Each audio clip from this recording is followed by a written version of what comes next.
A'udhu billahi minash shaitanir rajim. Bismillahir rahmanir rahim. Me emrin e Allahut mëshiruesit mëshirbërësit. Allahun e falenderojmë, prej tij falje, ndihmë, udhëzim dhe shpëtim kërkojmë. Salavatet dhe selamet qofshin për edukatorin e njerëzimit, mëshirën për mbar botrat. Selamet qofshin për familjen e tij të pastër, shokët e tij besnik dhe mbi gjithë ata që e ndjekin dhe do ta ndjekin rrugën e pejgamberit sallallahu ta'ala alaihi wasallam deri në ditën e Kiametit. Të nderuar ju teleshikues të TV Muftinis dhe ndëgjues të Radio Vatit, jeni në valët 88.4 të Radio Vatit në emisionin fetar Këshilla e Xumas, që emetohet çdo të premte para namazit të xumas. Unë udhëheqës i emisionit Irfan Sulejmani, referent në Muftinin e Shkupit, ju përshëndes me përshëndetjen e ngrohtë islame, me përshëndetjen e banorëve të xhenetit. Assalamu alaikum wa rahmatullahi wa barakatuh. Paqja, mëshira dhe begatit e Allahut qofshin mbi të gjithë ju. Mysafir të sotëm kemi hoxhën e nderuar Reshat Efendi Hoxha, imam dhe hatip në Xhamin Nur të Shutorizarës. Hoxhë i nderuar, mirë se erdhët në emisionin tonë të radhës Këshilla e Xumas. Mirë se ju gjem, faleminderit për ftesën, Allah është përbleft për pritjen e ngrohtën e vënët dhe për këtë kontribut të cilin e jepni vazhdimisht nga kjo dritare për ta nxjerrë të mirën. Allah është përbleft. Amin, inshallah, ju falenderit. Tema e sotme që do të elaborojmë së bashku këtu me hoxhën e nderuar është kuptimi dhe natyra e korrupsionit në Islam.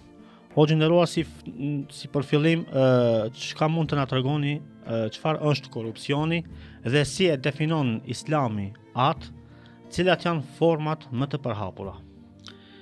Alhamdulillahi rabbil alamin, wassalatu wassalamu ala rasulillah. Hamdet, falenderimet janë për Allahun, salatat dhe selamet për cilën mbi më dashurin e Allahut Muhammedin alayhi salam, mbi familjen e shokët e tij dhe mbar ummetin e tij. Më lejoni edhe mua që t'ju përshëndes me përshëndetjen islame. Selamu alaikum wa rahmatullahi wa barakatuhu. Paqja dhe mëshira e Allahut, begatit e Allah qofshin mbi të gjithë ummetin e Muhammedit sallallahu alaihi wasallam. Se përket edhe temës të cilët edhe e përmendëm, nuk ka dyshim se korrupsioni në Islam llogaritet një prej mëkateve të mëdha. Është një dukuri negative të cilët kohëve të fundit është mjaft e përhapur në mesin e shoqërisë, e shoqërive në përgjithësi, dhe lirisht mund ta quajmë atë një kancer i cili po përhapet më të madhe në çdo shtet, në çdo vend dhe në çdo shoqëri. Se përket korrupsionit ka shumë definicione, edhe në aspekti shkencor, edhe në lemit e tjera të cilat i japin korrupsionit, por ne këtë rast jemi të thirrur të flasim në prizmin e Islamit. Korrupsioni apo definicioni këtë rast i korrupsionit është Allahu e ka quajtur në Kur'an fesat, që do të thotë shkatërrim. Është diçka e cila sjell tek njerëzit humbje, sjell tek njerëzit largim dhe shkatërrim. Pastaj në anën tjetër tregon edhe një parregullsi të madhe në mesin e shoqërisë, ose një padrejtësi të madhe e cila ndodh në mesin e shoqërisë nëpërmes kësaj dukurie negative, dhe definicioni i cili vazhdon kuptimin më të qartë është edhe largim nga rruga e drejtësisë dhe nga rruga e të vërtetës. Pra, në këtë rast, sipas këtij definicioni, tregon se kjo bjen ndesh në rrugën e ndershmërisë. Flasim në veçanti tek një besimtar, tek një musliman, dhe ka mjaft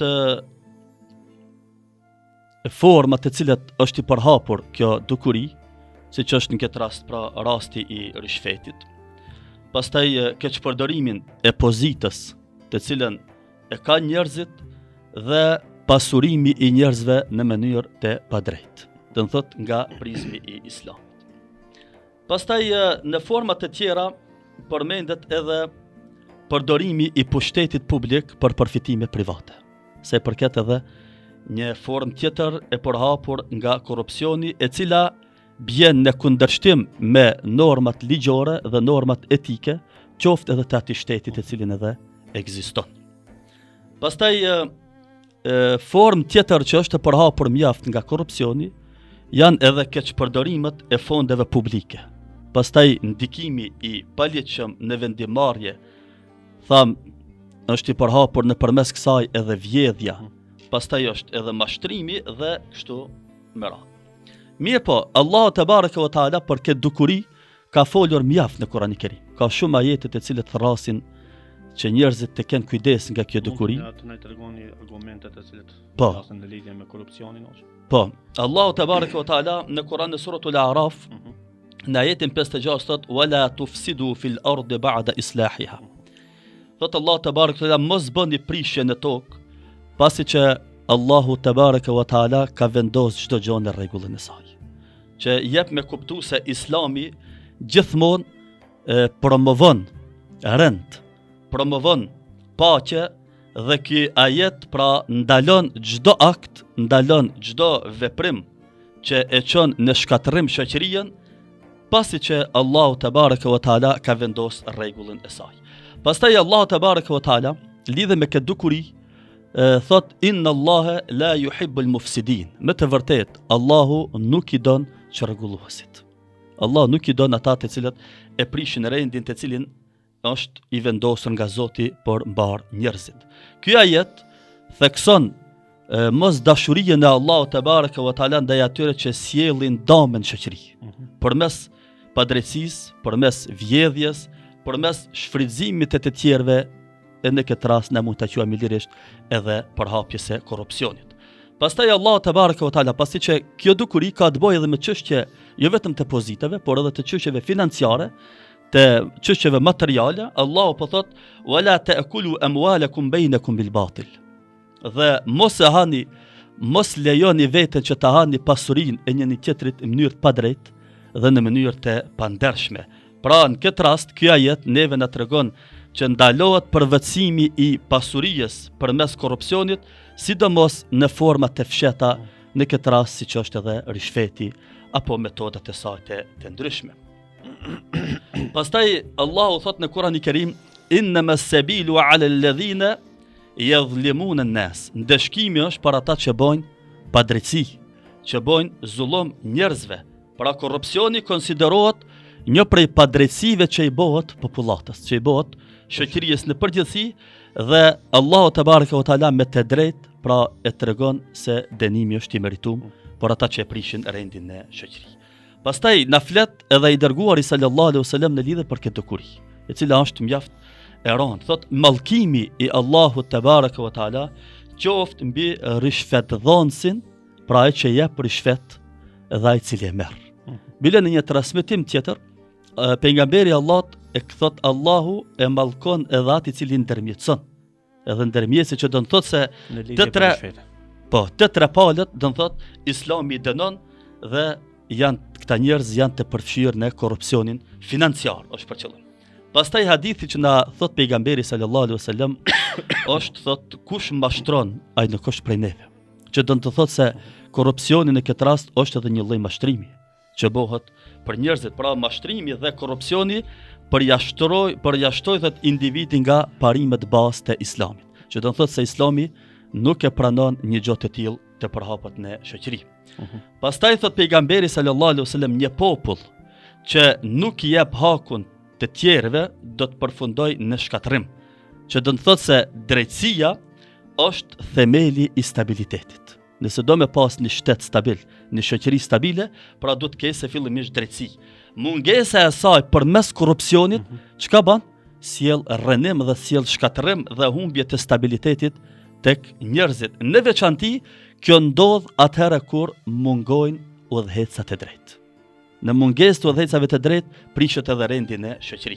Pastaj thot pejgamberi Allahut: "Drejtësia është baza e qeverisjes." Nëse do me pas një qeverisje stabile, do të ketë drejtësi, që do të thotë se shteti asesi nuk mund të ekzistojë apo nuk mund të qëndrojë pa drejtësi, që do të thotë se në këtë shtet bazë e shkatërimit dhe e rrënimit është kush? Korrupsioni, rishfeti apo dukuri tjera të tjera. Pastaj emaneti, thot pejgamberi Allahut, kur humbet në një shoqëri, në një qeverisje, në një pushtet, atëherë pritet kiametin. Që do të thotë se tradhtia ndaj emanetit, ndaj keqpërdorimit të pasurisë publike, pasurisë së shoqërisë, është shenjë e afërsisë së kiametit, e që tregon bazë se ata njerëz kanë marrë pozitat e cilat nuk i meritojnë. Kjo është edhe një prej dramave të tjera. Nëse na lejon inshallah disa minuta të shkurtra, ti përmendim edhe disa mendime të ulemave që kanë folë në lidhje me këtë pikë. Në këtë rast përmendimi imamin ton, rahimahullah, Ebu Hanife, thot rishfeti është një ndalesë absolute. Është një ndalesë absolute, e cila thot në çdo formë që e çon njeriu deri tek padrejtia.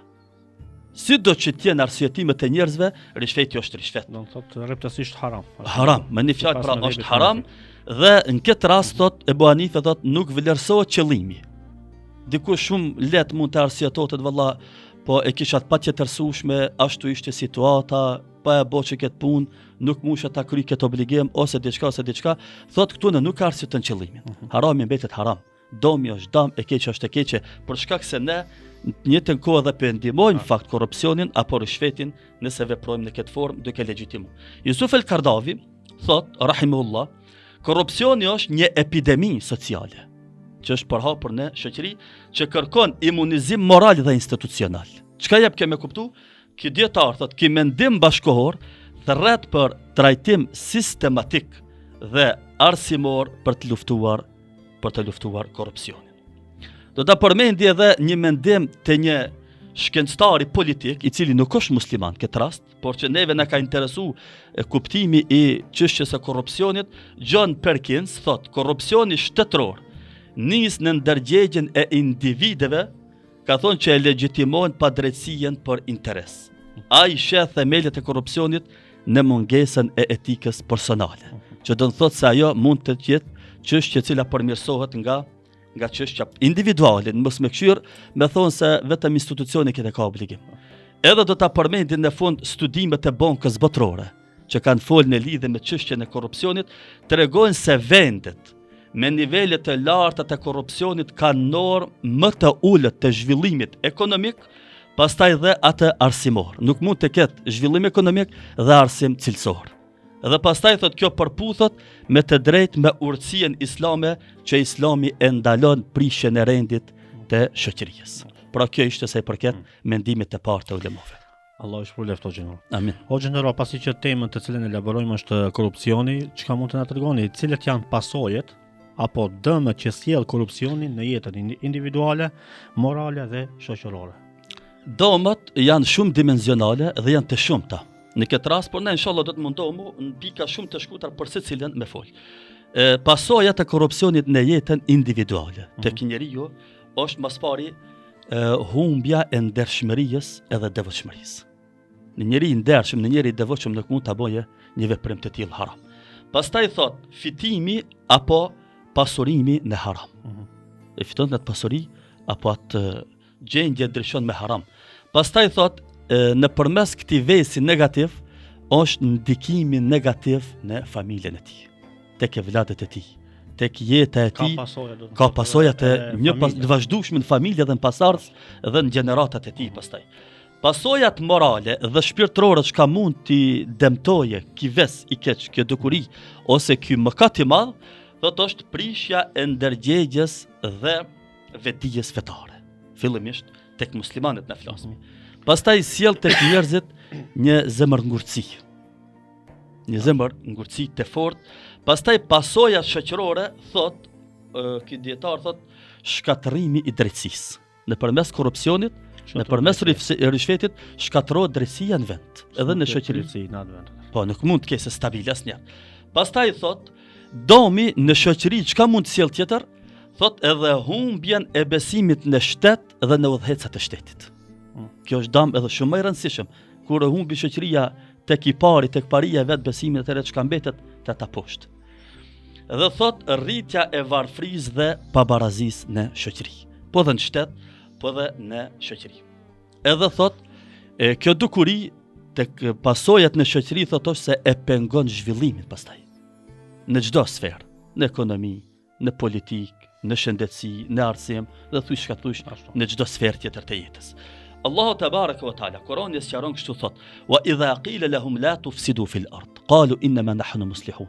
Po thot Allah kur i thuhet atyne, mos e prishni rendin, mos bëni çrregullimin tok, mos bëni shkatërrimin në tokë, se shkatërrim nuk duhet me mendu vetë në çështjen e objekteve, shkatërimit drejt për drejt të strukturave, por shkatërim është edhe morali, shkatërim është edhe pasuria, shkatërim është edhe rendi i shtetit, në kështu me radhë, besimi që përmendëm edhe më lart. Thotë Allahu, atyre ju thuhet mos e prishni rendin, ata çka thojnë?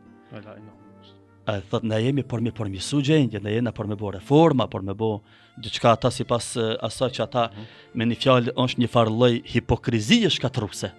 Në përmes kësaj ata bojnë shkatërimin në emrin e reformave të brendshme që ata i planifikojnë në metodën e tyre. E kjo nuk ka dyshim se është një korrupsion i fshet që e bojnë ata me pretekstin e reformave. Pastaj çka thot Allahu, innal mubadhirina kanu ikhwan ash-shayatin. Ata të cilët shpenzojnë, bojnë mastraf të tepërt për lukset e tyre, ka thonë ata janë vëllezër të shejtanëve.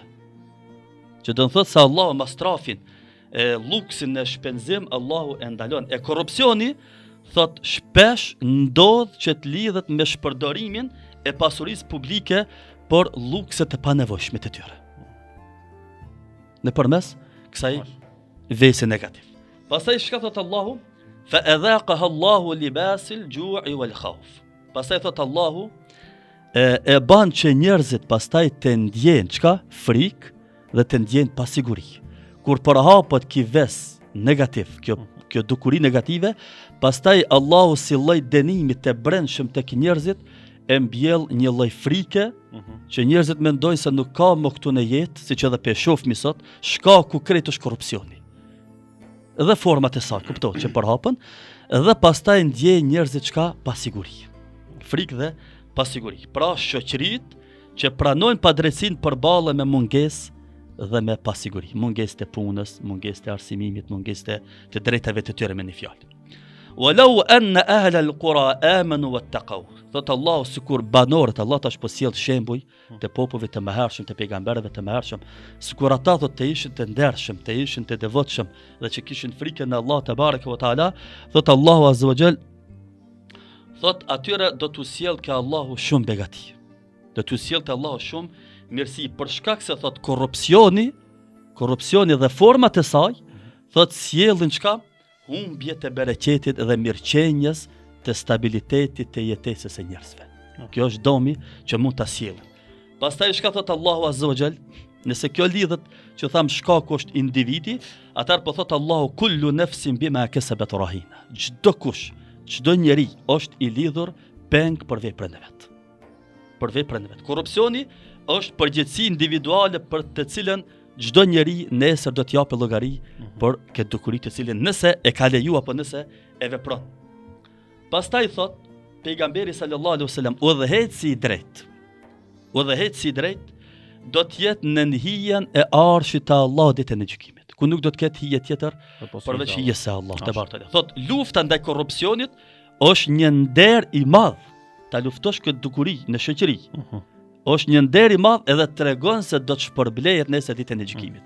E këtë privilegj në veçanti Allahu ja ka dhënë kujt një udhëhecit të drejtë. Për shkak se ai ka edhe pozitën, i ka edhe mundësijet. Më shumë në fakt drejt për drejt ta lufton.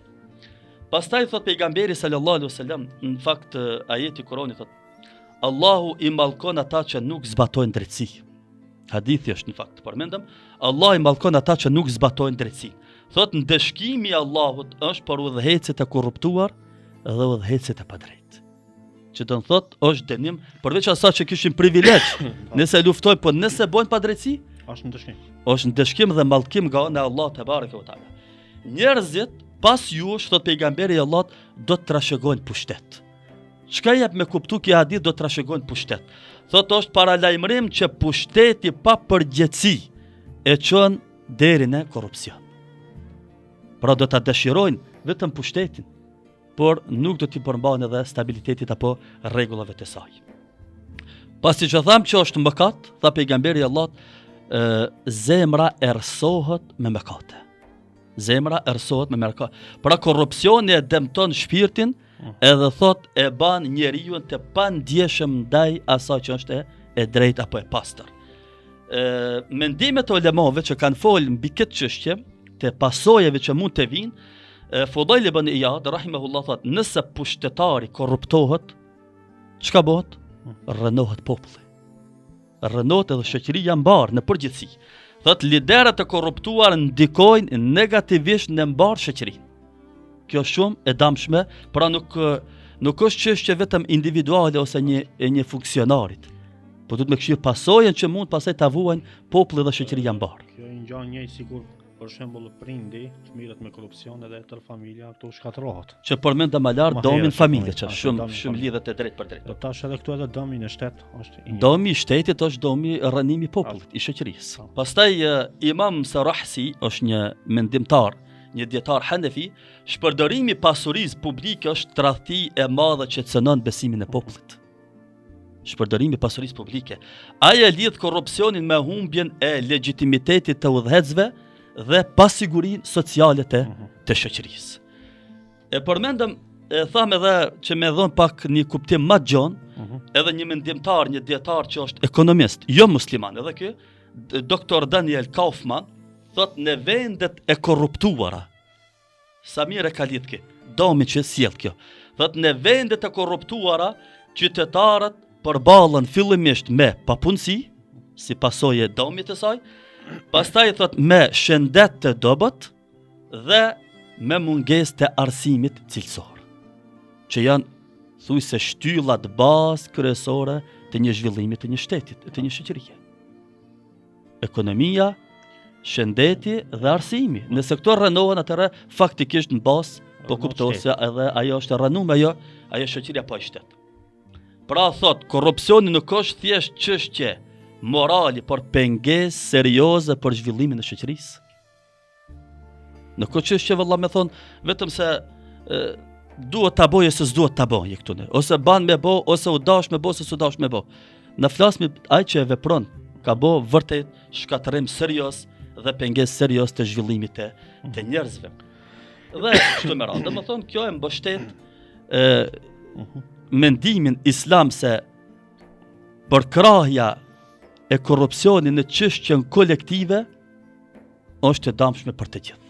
Që do të thotë se këtu ne nuk e bën korrupsionin si ndim vetëm në individ, po pa përkrahur dhe shoqëria ajo nuk mund edhe të përhapet. Pra kjo çështje kolektive duhet me pas parasysh. O gjendëror, ju cekët këtu paranesh të lidhje me pasojat apo dëmet që sjell korrupsioni, po tash na lejnë pyetja këtu si mund ta luftojmë korrupsionin sipas mësimeve islame. Padyshim po. Metodat tham janë të shumta. Nëse na nuk duhet tash të referohemi pikave të çështjes së shtetit, ligji, domethënë që shteti e jep në kondin e vet, por ne këtë rast do të japim vetëm disa forma të cilat Islami e këshillon dhe edukon një njeri, ose flasim veçanti një besimtar musliman, se si ti qaset vërtet luftimit e kësaj dukurie ose ndalimit nga kjo dukuri. E para është frika nga Allah subhanahu wa taala. Nëse një musliman, nëse një njeri nuk i ka frikën e Allahut, ai mund bëjë çka. Për shkak se çdo njeri na nuk mund ta mishkojmë mbrapa me polici. Në çdo objekt, në çdo vend nuk mundesh të instalosh kamera. Kjo çështje është çështje e besimit, që ai ka bindje se Allah më shikon dhe unë vdes nesër do të më dal para Allahut me dhë llogari. Pra kur ta kujton Allah dhe ka frikën e Zotit, ai është edhe kujdesshëm çfarë vepron. Kjo është metoda e parë edhe baza e një muslimanit. Pastaj ndalesa e rishfetit dhe e padrejtësisë. Pasi që ka frikën e Allahut, pra praktikisht më u ndalu nga veprimi i saj. Nga rishfeti dhe padrejtësisë. Vendosja e drejtësisë dhe transparencës, kjo është çështje edhe institucionale që duhet ta kese përgjithësi këtë hap. Pastaj edukimi islam dhe ngritja e vetdijes, që në këtë çështje sa më shumë të flitet. Bile është mirë këtë çështje ta shtrojnë duke filluar nga brezat e parë. Domethënë kur nga fillimi fillor, i nxënësave që janë në shkollë, është mirë që t'ju flitet në këtë çështje. Mos thonë se janë të vogël për shkak se fëmia rritet me mentalitetin e një popullit. Edukohet me frymën e asaj që zhvillohet në një vend, të një shteti. Edhe për këtë është mirë edhe tham këtu në edukimi i çështjes fetare. Pra ne muslimanët, ne hoxhallarët në përgjithësi, institucionet fetare duhet kësaj të kushtojnë shumë rëndësi kësaj pike në shoqëri, për shkak se kjo nuk është çështje vetëm se pe edukon një person, një fëmijë ose një individ, por këtu ne ti je duke e mbrojtë dhe duke jetësu dhe duke mbajtur gjallë një shoqëri, një shtet dhe një ardhmëri të shëndosh. Kjo është shumë diçka e madhe. Dhe ajo normal bazat i ka në edukim nga fillimi. Pastaj thot urdhërimi për të mirë dhe ndalimi nga e keqja. Që është edhe kjo prej bazave të metodave të ndalimit nga korrupsioni. Allah çka thot inna Allaha ya'murukum an tu'addu al-amanat. Thot Allah azza wa jall, Allahu ju urdhëron që t'u jepni emanetet atyre që u takojnë. Çka jep me kuptu kja jet? Thot amaneti përfshin postin, që ta marrin njerëzit që kanë frikën në Allah, që ta marrin, na flasim nga kondi muslimanëve në këtë rast, që postin ta meritojnë. Pastaj thot pasurinë dhe çdo përgjegjësi që duhet zbatuar me ndershmëri, duhet m'ia ulë njerëzve që e meritojnë. Pastaj thot Allahu azza wa jall kuntum khayra ummatin ukhrijat lin-nas ta'muruna bil ma'ruf wa tanhauna 'anil munkar. Pra metoda që përmendëm është urdhërim nga ana e Zotit. Allah çka thot, ju jeni ummeti më i mirë i ardhur për njerëzimin. Sepse çka na ka vënë neve më të mirë? Bukuria? Jo. Neve na ka veçu prej ummeteve të tjera pikrisht ky urdhër kuranor, urdhërimi për të mirë dhe ndalimi nga e keqja, wa tu'minuna billah, dhe jeni nga ata që besoni në Allah. Ai që beson në Allah, ai edhe përdor këtë cilësi. E përvetson tek vetja e tij. Pra muslimanët janë të ngarkuar dhe të janë të urdhëruar nga ana e Allahut azza wa jall të ndalojnë të keqen dhe të nxisin të mirën. Kjo është urdhër islam. Pastaj çka thot Allahu? Thot wa ta'awanu 'alal birri wat taqwa. Dhe ndihmohuni në mes vete me çka? Me të mira dhe me devotshmëri. Fjala wa ta'awanu, Allahu këtu nuk ju ka drejtuar në individit. Po shumës. Pra çka jep me kuptu, lufta kundër korrupsionit kërkon bashkëpunim shoqëror dhe fetar. Kjo është diçka më e gjonë, që kanë përgjegjësi kolektive këtu ne. Luftimin e kësaj dukurie dhe pastaj duke filluar edhe nga institucionet përgjegjëse për këtë punë. Pastaj thot Allahu innama yuridu Allahu liyubayyana lakum. Allahu dëshiron t'ju asqaroj gjërat juve. Çka jep me kuptu? Islami ofron rrugë të qartë për pastrim dhe përmirësim moral dhe edukim cilësor për një besimtar. Pastaj hadithe që na kanë folë në këtë punë, thot pejgamberi sallallahu alaihi wasallam, kush e sheh një të keqe, le ta ndryshoj me dorën e vet. Kjo është baza e metodës për ndalimin nga keqja. Nëse e sheh një të keqe, bëhet fjala të shtëpia jote, në rrethin tanë, në vendin tanë, në shtetin tanë, në institucionet e tua, mos e hesht. Duhesh ta luftosh nga metoda e parë, e drejt për drejt, pra me forcë. Edhe këtu është mirë që besimtari nuk hyn në rongun e asaj që ndoshta njerëzit mund ta quajnë shpionazh, fjalën popullore që ose si ta quajmë ndryshe, në këtë rast nëse ti e denonson një rast të tillë. Përkundrazi ti e ndihmon, se luftimi i të keqës është urdhër hynor, është urdhër kuranor, është urdhër i pejgamberit sallallahu alaihi wasallam. Ta luftojmë ata për ta mbrojtur vetë dhe për ta mbrojtur edhe shoqërinë. Këtë rast bile ti shpërblehesh te Allah subhanahu wa taala. Merr privilegje të larta, se edhe kjo është tregon edhe nivelin më të lartë të imanit tan. E si ka mundësi një vepër që shpërblehet shumë te Allah për ndalimin e të keqës, mu qut në këtë rast si diçka tradhti ose shpionazh në popullat. Kjo është mentaliteti i njerëzve, ama në Islam kjo shpërblehet. Denoncoj rastin e tillë. Minjëherë të organet kompetente. Pastaj thot pejgamberi Allahut, thot secili prej jush është bari, është përgjegjës për kopën e vet. Duke filluar nga familja, posti, puna e kështu me radhë. Pra në këtë rast thot çdo njeri ka përgjegjësi për rrethin e vet çka për ta parandalu dhe për ta ndalu drejt për drejt çështjen e korrupsionit. Pasi që kemi temën për korrupsionin, po këtu flitet normal ma gjon edhe për çdo dukuri tjetër. Të keqe. Allahu thot nuk e ndryshon një popull derisa ata ta ndryshojnë vetveten e vet. Çka jep me kuptu? Pra ndryshimi real tek shoqëria thot fillon kundër korrupsionit nis me reformën e brendshme të vet individit. Aty do të fillojë përmirësimi. Edukimi, që përmendëm edhe më lart, ajo përgjegjësia dhe frika ndaj Allahut do të fillojë nga besimtari individual. Besimtari i fortë është më i dashur për Allahun subhanahu wa taala sa që është i dopt. Çka tha pejgamberi Allah? Pra forca e karakterit ndihmon në qëndrueshmërinë kundër të këqijave, në këtë rast që është edhe korrupsioni. Pra duhet të qenë besimtar edhe i guximshëm për ta luftuar këtë dukuri negative. Pastaj thot, pasi që jemi edhe ka fundi, inshallah pe përmbyllmi, thot ndërmjetësimi për padrejti është haram. Shikoje që mund të sjellet edhe domi tjetër. thot të ndërhysh për të mbrojtur të korruptuarit, në këtë rast është vetë pjesë e korrupsionit. Pra marrja pjesë në të keqe apo heshtja ndaj saj duke e ditë është pjesëmarrjen ta. Ti pendimon faktikisht me atë metodën tënde. E mos flasmi sot për fat të keq në instancat e larta, domethënë flasmi të institucioneve të ndryshme kur ata e mbrojnë njëri tjetrin. Kjo është vetë marrje pjesë në korrupsion bashkë me atë që ka marrë pjesë në korrupsion. Mendimet e dietarëve, Hasan el Basriu çka thot? Pushteti pa amanet është shkaku i shkatrimit. Pushteti pa amanet. Çka do të thonë udhëheci që s'mbajnë përgjegjësi janë rrënim i popullit të vetë. Ndodhin dukuri negative, ju dalin skandale të ndryshme, korrupsione të ndryshme edhe s'ban kurkush përgjegjësi. Ndodhin dukuri negative edhe s'ban askush përgjegjësi. Kjo është rrënim, jo vetëm i atyre personale, jo vetëm i institucioneve që ata i kanë, që e kanë humbë emanetin tash, besimin ndaj tyre, por edhe të njëjtën kohë nëpërmes kësaj ata shkatrojnë edhe popullin e tyre, siç edhe pishohemi sot pasojat. Pastaj thot Ibn Masudi, në fakt thot drejtësia është themeli i pushtetit. Themeli i pushtetit. Vetëm përmes drejtësisë thot mund të ndërtohet një shoqëri e shëndosh në këtë rast. Imam Kasani, edhe kjo është një mendimtar, një dietar i mëdhëbit Hanefi, thot një udhëheqës që nuk ndeshkon të korruptuarit është bashkëfajtor në mëkat. Ai që nuk i ndeshkon ata që merren me këtë dukuri, ai faktikisht edhe ajo është vetë bashkëfajtor me ta. Realisht to hin gjykatës. Hin drejt për drejt në gjykim edhe kë. Një gjykatës i drejt. Po, shumë me vetë. Po. Për shkak se thot në fikun Hanefi, një jurisprudencë në Islam të mëdhëbit Hanefi, përgjegjësia e sundimtarit për të vendosur drejtësinë është themeli i rendit.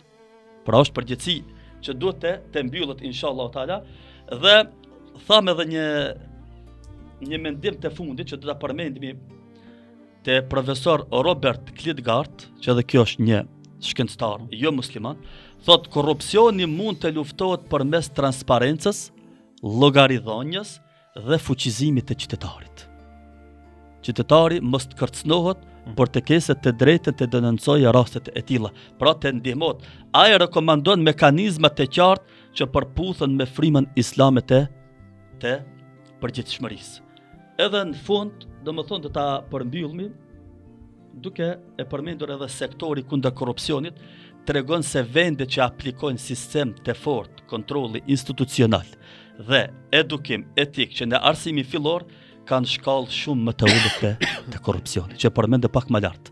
Kur fillon edukimi i hershëm i gjeneratave nga fillimi, normal se ai ku të rritet me atë frymë, me atë edukim, pastaj në të ardhmen nuk do të kesin ndoshta edhe një nivel të lartë të shkatrimit apo të përhapjes së korrupsionit, dhe kjo mbështet udhëzimin islam për edukim dhe ndalimin e të keqes me dorë dhe me fjalë dhe me zemër. E lutim Allahun që Allah inshallah na ndihmoj gjithë kundër të keqes. Allah ju shpërblet falënderoj. Pasi që jemi në minutat e fundit të emisionit, cili është mesazhi juaj për teleshikuesit e TV Muftinis dhe ndëgjuesit e Radio Vatit? Mesazhi jon rreth temës fillimisht, po edhe në përgjithësi është ne fillimisht të kemi frikën e Allahut. Edhe çdo besimtar musliman ta kuptojë të drejtën e vet. Çka i takon atij, edhe çdo kush të jape maksimumin në formimin e vetvetes vet, familjes vet, pastaj formimit dhe mbrojtjes dhe ndihmës ndaj institucioneve të cilat janë qofshin ato shtetërore, qofshin ato fetare, sepse ajo është një fuqizim për neve dhe është një mekanizëm ku e mbron shtetin, e mbron qytetarin dhe drejtat e tyre, e ne duhet të jemi të vetëdijshëm në këtë se çfarë rëndësie kanë ato, dhe të njëjtën kohë të jemi nga ata të cilët të jemi të vetëdijshëm ndaj veprimeve negative dhe t'i luftojmë ato, dhe të jemi të vetëdijshëm ndaj punëve të mira dhe t'i veprojmë, mos të hezitojmë ndaj tyre. E lutim Allahun që Allah të na ndihmoj dhe asnjëherë mos na lëshojë nga siguria, mbrojtja, falja dhe rahmeti i tij. Amin inshallah. O gjendëruar, Allah ju shpërbleft për elaborimin e temës dhe shpresojmë që këshillat e juaja kanë qenë të dobishme për teleshikuesit e TV Muftinis dhe ndëgjuesit e Radio Vatit. Allahumma amin. Allah shpërbleft. Ishte kënaqësi. Të nderuar ju teleshikues të TV Muftinis dhe ndëgjues të Radio Vatit, këtu është fundi i këtij emisioni ku mysafir kishim hoxhën e nderuar Reshat Efendi Hoxha, imam dhe hatip në xhamin Nur. Deri në emisionin e radhës mirëmbëjtshit dhe Allahu apranoft gjitha lutjet dhe ibadetet tona në këtë ditë madhështore, në ditën e Xumah. Assalamu alaikum rahmetullahi wa barakatuh.